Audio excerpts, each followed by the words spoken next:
Evening to all viewers, मैं हूँ आपके साथ शिप्रा। मॉर्निंग के अलार्म की टिक टिक के साथ हम लोग सभी अपने हेल्दी ब्रेकफास्ट की वेट करते हैं। उसके बाद आफ्टरनून आते आते ही एक हेल्दी खाने की इंतजार होती है और रात को फिर से एक बार बारी आ जाती है हेल्दी डिनर की।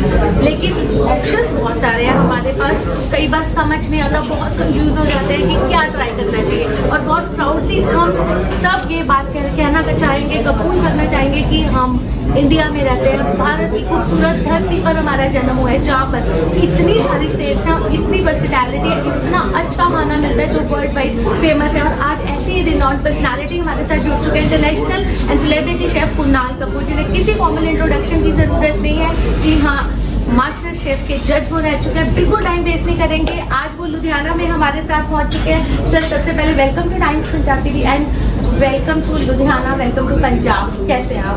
मैं बिल्कुल ठीक हूँ, थैंक यू सो मच। सबसे एंड सत श्री अकाल सर। एंड आपसे पूछना चाहेंगे, लुधियाना में इससे पहले आप कितनी बार आ चुके हैं? कई बार आ चुका हूँ, क्योंकि मेरे कुछ खास दोस्त हैं बचपन के जो लुधियाना में, और कुछ ऐसे हैं जो शादी के बाद लुधियाना सेटल हो गए। तो मेरा, क्योंकि चंडीगढ़ मेरा कॉलेज था, तो वहाँ से लुधियाना पास है, तो चंडीगढ़ से लुधियाना आना जाना रहा है। बिल्कुल सर, बात करेंगे आपको किसी फॉर्मल इंट्रोडक्शन की जरूरत है। वर्ल्ड वाइड आप फेमस रहे हैं, आप फूड ब्लॉगर हैं, इतनी सारी कुकिंग बुक्स आपने लिखी है, मास्टर शेफ के आप जज रह चुके हैं। सर, सबसे पहला सवाल है, बहुत खूबसूरत, कि जो शेफ्स हैं नॉर्मली हमने उन्हें देखा है कि अपने आपको बहुत फिट रखते हैं, लेकिन इतना टेस्टी खाना वर्ल्ड में सबको सर्व करते हैं, सब हेल्दी हो जाते हैं, आप नहीं होते भाई? नहीं, मैं बिल्कुल हेल्दी हूँ। हेल्दी पंजाब में हेल्दी बनता जब भूले ना तो नहीं।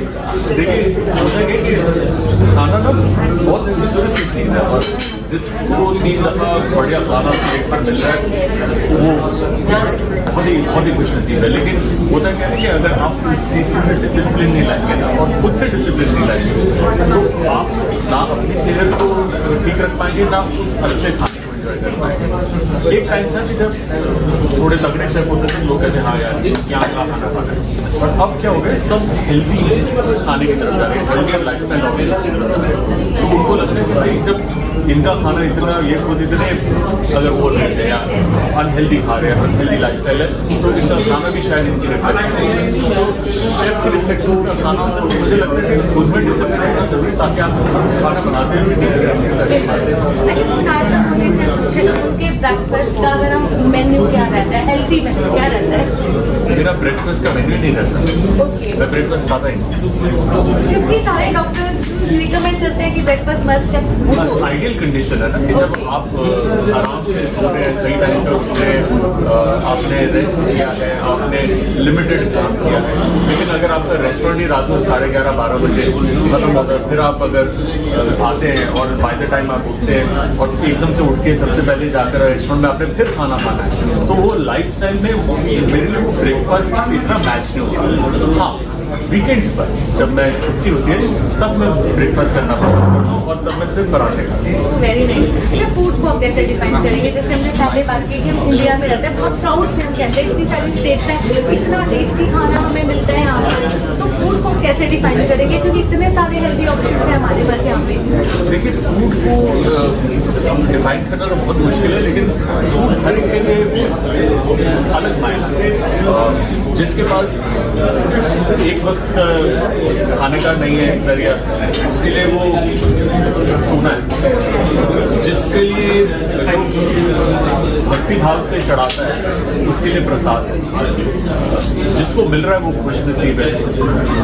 और खाना एक ऐसी चीज़ है, एक ऐसी कला है जो आप सारे अपने सेंसेस से महसूस करते हैं।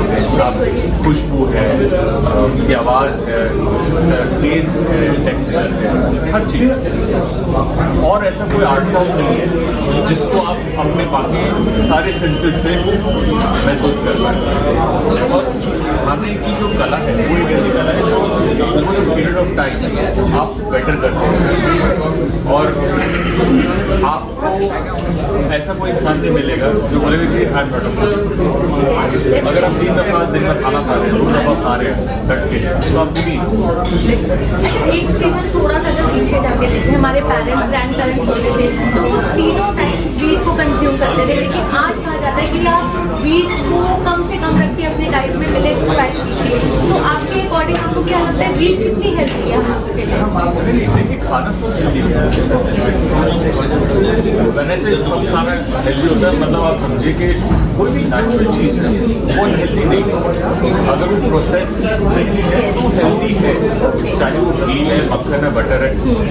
हेल्थ का एक सिंपल सा फंडा ये है कि अगर आप दिन की 3000 कैलोरीज लें और 4000 कैलोरी बर्न करें, आप फिर भी वेट लूज करेंगे, आप फिर भी फिटर। वहीं पर अगर आप दिन की 2000 कैलोरीज ले रहे हैं और सिर्फ 1000 कैलोरीज बर्न कर रहे हैं, एक्स्ट्रा 1000 कैलोरीज जो आप डेली डाल रहे हैं वो धीरे धीरे करके आपके लिए अनहेल्दी हो जाएगी। जो आपके लिए भाई शायद फैट अनहेल्दी है या तला हुआ मत खाओ या स्पाइसी मत खाओ। तो health is a function of आप कितने एक्टिव हैं, कितनी कैलोरी ले रहे हैं। ऑब्वियसली लोगों को अलग अलग हेरिडिटी और कई लोगों का सिस्टम अलग होता है, रिएक्ट करता है, तो उसकी बात नहीं करना, बट कॉमन चीज़ है। कोई कहता है जी इतना मक्खन डालते हैं बड़ा अनहेल्दी है, लेकिन बच्चे को तो हम नहीं कहते, बच्चों को खाते खा डट के खा, उसको लगता भी जो वो ग्रोथ है वो उसको बर्न कर रहा है, खेलता कूदता रहता है, फिजिकल एक्टिविटी है, तो आप अपनी फिजिकल एक्टिविटी बढ़ाएंगे आप भी करो। अच्छा इतनी सारी स्टेट्स हम बात करें, सबसे पहले बात की पंजाबी वर्ड वाइज फेमस है, स्पाइसेस बहुत ज़्यादा होते हैं उसमें। तो आपका कौन सा पर्सनल फेवरेट, कौन सी स्टेट का पर्सनल आपको लगता है कि सबसे बेस्ट आपको क्या लगता है पर्सनल? ऐसा कुछ है ही नहीं है किसी स्टेट का बेस्ट, क्योंकि हर एक स्टेट के अंदर तो बहुत मज़ेदार खाना है अपने हिसाब से, ऋतु के हिसाब से, तौर तरीकों के हिसाब से, अवेलेबिलिटी के हिसाब से बनता है। आप राजस्थान का जब क्लासिक खाना खाते हैं तो बहुत ही रस्टिक गाँव वाला खाना, जो घी में डूबा हुआ है, बाटी खाई आपने, चूरमा खाया, या फिर आपने कड़ी खाई या गट्टे खाए या लाल मांस खाया, कचौड़ी खाई, तो वो सारा जो खाना है अलग ही तरीके का। बाजरे की रोटी बनती है, बेजड़ बेजड़ तो होता है गेहूँ, बाजरा और चना, ये बेजड़ की रोटी खाई। वहीं पर आप जब साउथ ऑफ इंडिया जाते हैं तो उधर के तौर पर वहाँ पर मॉइस्चर ज़्यादा है, तो चीज़ें फर्मेंट होती हैं, तो आपको फर्मेंटेड बैटर्स मिलेंगे। तो वहीं पर अगर आप नॉर्थ ईस्ट जाते हैं तो वहाँ पर खाना बिल्कुल ही अलग तरीका है, क्योंकि वहाँ की उपज बिल्कुल अलग है। वहाँ का चावल है नहीं, बट वहाँ का चावल की वैरायटी वो है जो आपको पंजाब में वही आप मध्य प्रदेश और जब यूपी जाएंगे तो बेल्ट है, यहाँ पर खूब सारा रीजन कनक है, मध्य प्रदेश में तो दूसरी तरफ करना है, तो अलग अलग तरीके की चीज़ें आपको आप ये देखिए कि हिंदुस्तानी होना है, हिंदुस्तानी खाना तो उसकी पहचान वर्ल्ड में पंजाबी खाने से। लेकिन अगर आप पंजाबी खाने को ना लेकर हिंदुस्तानी खाने को सिर्फ लेंगे तो उसके अंदर कितनी अलग अलग कम्युनिटीज के खाने हैं, आप बोल नहीं सकते इससे बेटर नहीं है या इससे बेटर। ओके, अगर हम इतना सारी डिशेज ट्राई करते हैं तो कई बार हम इतने फेडअप हो जाते हैं कि घर आके हमें अपने प्रोफेशनल दाल चावल याद आते उन हैं। लोगों को कहते हैं शेफ, वेरी नाइस। तो अब वैसे भी कुणाल कपूर की हम बात करें तो सात्विक भोजन में आप इंटरनेशनल स्पाइसेस ऐड करते हैं, आपको अवार्ड्स बहुत सारे मिले हैं, तो आपको क्या लगता है जो सात्विक भोजन है वो हमारी डेली डाइट में कितना देखिए हमारी पॉसिबिलिटी ना आपके खराब हो गई, सिर्फ हमारी मेरी कि जब हम रेस्टोरेंट में जाते हैं, एक टेबल पे जाते हैं, कैफे में जाते हैं, आप फैमिली के साथ गए, आप बोले कि आज मैं चाइनीज खाना है, बच्चे ने कहा जी मैं तो चिकन फिंगर खाऊंगा, किसी और ने कहा जी मेरे को टिक्का खाना है, बच्चे ने किसी और ने बोला जी मैं तो पिज्जा खाऊंगी, आपने सब खा लिया। आपने यहाँ पे थोड़ा एक चाइनीज़ खाया, वहाँ से सुशी खाई, वहाँ से आपने केसर खाया, वहाँ से आपने फ्राई करी खा ली। हम खाने का जो एक वो कहीं निकल गया, वो इतना ऑपुलेंस है, ऊपर वाले ने भरकर हमारा टेबल भर दिया है कि अब हमारा ना वो हिसाब किताब है। लेकिन रिस्पॉन्सिबल कौन है? आप शेफ जो इतना टेस्टी खाना सर्व करते हैं, इतने सारे रेस्टोरेंट के ऑप्शन हमारे पास हैं और हम तो खुद वेट करते हैं कि कब कोई नई डिश हमारे सामने है, हम जाके ट्राई करें। ये ब्लेम गेम वो इतना रिस्पॉन्सिबल ये अच्छा है ना, बात तो सही गई है, अब मेरा मुंह बंद हो चुका है, सोच के बताऊँ। Okay definitely. अच्छा एक ऑप्शन में थाली कैसे होनी चाहिए हमारी? देखिए आपको जो थाली जो आप प्रिपेयर कर रहे हैं उसके अंदर ना हर थाली का कॉन्सेप्ट, अगर आप बंगाल की थाली करते हैं तो बंगाली जो होते हैं वो अपनी थाली शुरू करते कड़वे से, तीता बोलते हैं, जैसे शुक्तो बनाते हैं या फिर करेले की कोई सब्जी, और फिर धीरे धीरे धीरे एंड में मीठा होता है। भाई अगर आप गुजरात की थाली बनाएंगे तो वहाँ पर हमेशा शुरुआत मीठे से होगी, पहले आप मीठा खाएंगे फिर बाकी का खाना होगा। और क्योंकि ऑल वेजिटेरियन है तो इसके अंदर आपको ना एक पर्टिकुलर सीक्वेंस कैरी करते हैं। तो अगर कोई आप पर्टिकुलर एक कम्युनिटी का एक स्टेट का बना रहे, हर एक के अपने तौर तरीके या किसी फेस्टिवल के हिसाब से, जैसे पारसी स्टाइल अगर आप थाली बना रहे हैं तो पारसी की जो थाली जो होती है वो शादी में होती है, यूजली आप शादी में सर्व करते हैं, तो उनका भी एक चीज़ मिलता है। अगर आप सब्जियाँ थाली बना रहे हैं तो शुरुआत होती है अचार के साथ, सबसे पहला कोर्स अचार खाया जाता। तो इतना सारा अलग अलग स्टाइल है थाली में, उसके अंदर आपके पास फ्रीडम है रिप्रेजेंटेशन की या अपनी कम्युनिटी अपने स्टेट को रिप्रेजेंट करने की, उसकी कहानी बताने की। तो खाना सर्व करना एक तरफ, बट उसकी जो जर्नी खाने की, जो हाथ का आपने परोसा है, तो जर्नी बताना ज़्यादा जरूरी है। अच्छा एक चीज़ और, जैसे हम इस फिनाले तक आते आते अगर हम बात करें जितने भी कंटेस्टेंट्स हैं, डेफिनेटली आज वो जिस प्लेटफॉर्म पे है बहुत अच्छे कुक बन चुके हैं, बहुत अच्छे शेफ्स हैं, लेकिन अगर आप जजमेंट करते हैं, आप बेसिकली किन चीज़ों को मिस करते हैं, किन चीज़ों पे आपका ज़्यादा ध्यान जाता है, क्योंकि टेस्टी तो सारी चीज़ें होती हैं, बट आप किस चीज़ की तरफ ज़्यादा फोकस करते हैं? देखिए कभी कभार ना हम लोग करते हैं सोच के ना, हम लोग टेस्ट पे बहुत ज़्यादा ध्यान देते हैं, बैलेंस और थाली के अंदर मेन चीज़ है बैलेंस।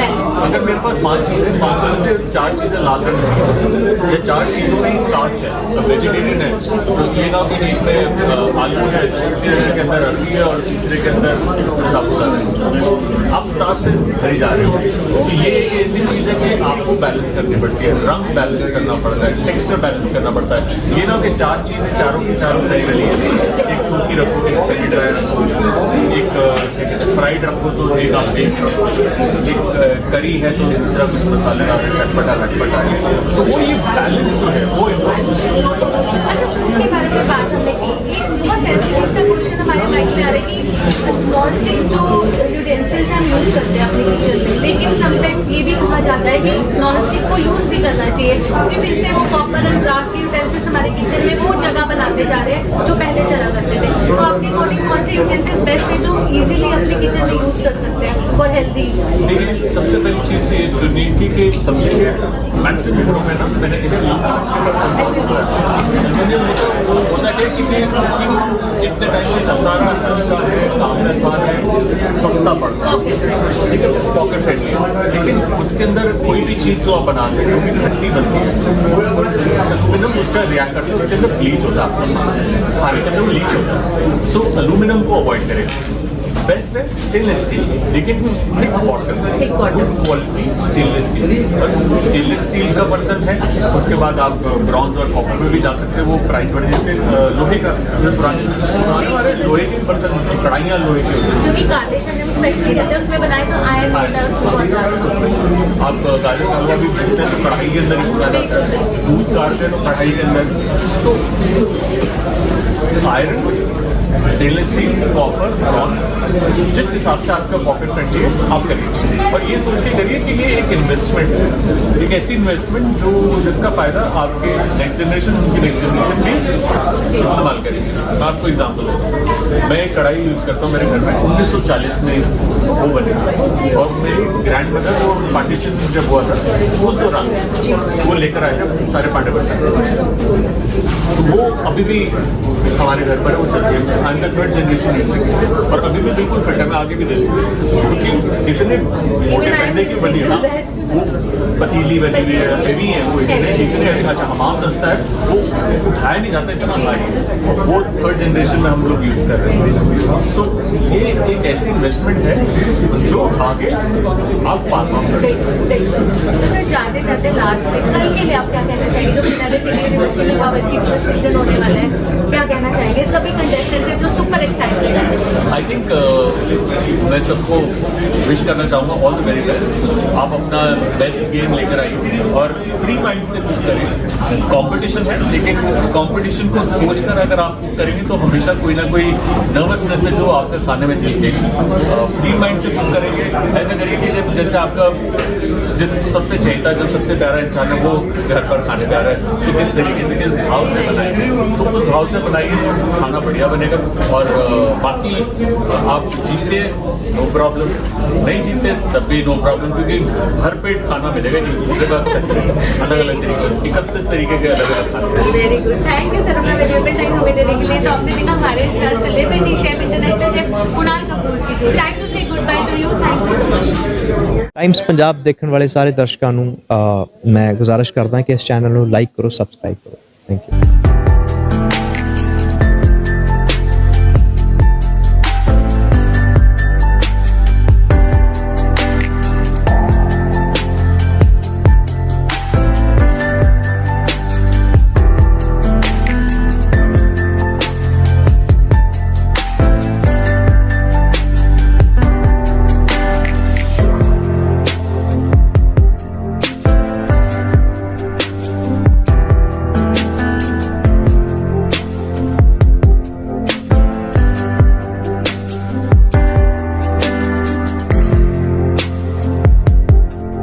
ਸਤਿ ਸ਼੍ਰੀ ਅਕਾਲ ਜੀ, ਤੁਸੀਂ ਦੇਖ ਰਹੇ ਹੋ ਟਾਈਮਸ ਪੰਜਾਬ ਟੀਵੀ ਤੇ ਮੈਂ ਹਾਂ ਤੁਹਾਡੀ ਆਪਣੀ ਅਦਿੱਤੀ ਆਰਿਆ। ਇਹਨੂੰ ਲਾਈਕ, ਸਬਸਕ੍ਰਾਈਬ ਤੇ ਸ਼ੇਅਰ ਕਰੋ। ਸਤਿ ਸ਼੍ਰੀ ਅਕਾਲ ਜੀ, ਮੈਂ ਦਿਲਰਾਜ ਗਰੇਵਾਲ। ਟਾਈਮਸ ਪੰਜਾਬ ਦੇਖਣ ਵਾਲੇ ਜਿੰਨੇ ਵੀ ਸਰੋਤੇ ਨੇ ਉਹ ਪਲੀਜ਼ ਕੱਲੀ ਨਿਊਜ਼ ਦੇਖ ਕੇ ਵਾਪਸ ਨਾ ਜਾਇਆ ਕਰੋ, ਲਾਈਕ ਕਰੋ, ਸਬਸਕ੍ਰਾਈਬ ਕਰੋ, ਸ਼ੇਅਰ ਕਰੋ, ਕਿਉਂਕਿ ਇਹਨਾਂ ਦਾ ਕੰਟੈਂਟ ਬਹੁਤ ਜੈਨੂਇਨ ਹੁੰਦਾ ਹੈ ਨਾ। ਇਹਨਾਂ ਦਾ ਵੇ ਆਫ ਇੰਟਰਵਿਊਇੰਗ ਬਹੁਤ ਅਮੇਜ਼ਿੰਗ ਹੈ, ਬਹੁਤ ਕੰਫਰਟੇਬਲ ਕਰਾਉਂਦੇ ਆਰਟਿਸਟ ਨੂੰ ਜੋ ਵੀ ਜਿੰਨਾ ਵੀ ਇੰਟਰਵਿਊਜ਼ ਲੈਂਦੇ ਨੇ। ਤੇ ਪਲੀਜ਼ ਸਬਸਕ੍ਰਾਈਬ ਕਰੋ, ਸ਼ੇਅਰ ਕਰੋ, ਲਾਈਕ ਕਰੋ। Thank you so much. ਉਹ ਟਾਈਮਸ ਪੰਜਾਬ ਨੂੰ ਫੋਲੋ ਕਰਨਾ ਨਾ ਭੁੱਲਿਓ, ਲਾਈਕ ਸ਼ੇਅਰ ਕਮੈਂਟ ਜ਼ਰੂਰ ਕਰਿਓ। Thank you so much.